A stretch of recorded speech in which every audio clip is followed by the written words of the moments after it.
સાહેબ એના નામથી જીવી જાવ ને, એના નામની ખાલી તમને માયા લાગી જાય ને સાહેબ, એને એક હાથે લેતા આવડે ને એક હાથે દેતાય આવડે છે. આ ઈ દેવ છે સાહેબ. બીજે ક્યાંય કોઈની પાસે હાથ લાંબો કરવા જવાની જરૂર ન પડવા દે. અમારા વડવાઓએ જ્યાં ગોખલેમાં બેહાડીને એક વાર જઈને કહીને કે માડી અમારા બસડા ભૂખ્યા છે હો, અમારી દયા ન આવે તો કાઈ નહીં, પણ આ નાના નાના છે એની દયા લાવજે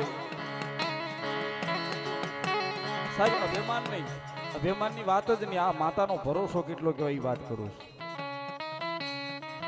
ખાલી ગોખल्याમાં જઈને આ ઉપાડીને કહી આવી સવીને તો ગમે ત્યાંથી બે જજમાનને મોકલી દે, જાય એના ઘરે ખૂટી ગયું છે દયા જા હામેલી દયા વગર માગી અપાવે એ મેલોડી અપાવે છે.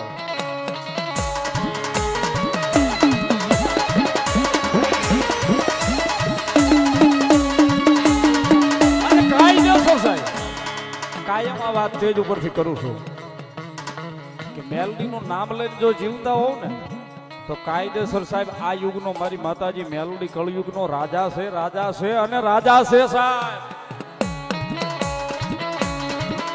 એ સાહેબ જીવતા તો દેવું પડે. કોઈ એમ કે મારા કુટુંબમાં મેલોડી નથી પૂજાતી, મારા મોહાળમાં મેલોડી નથી પૂજાતી, એની જાણ ખાતર કરી દઉં, એની જાણ ખાતર વાત કરી દઉં. ભલે તારા મોહાળમાં ન હોય, તારા કાકા કુટુંબમાં મેલોડી ન હોય, પણ જેથી મરને તેથી તારા સબને તારી ઠાઠડીએ ચાર નાળિયેર બાંધે ને, ઈ મેલોડી કે પેલા મને દેવા પડે.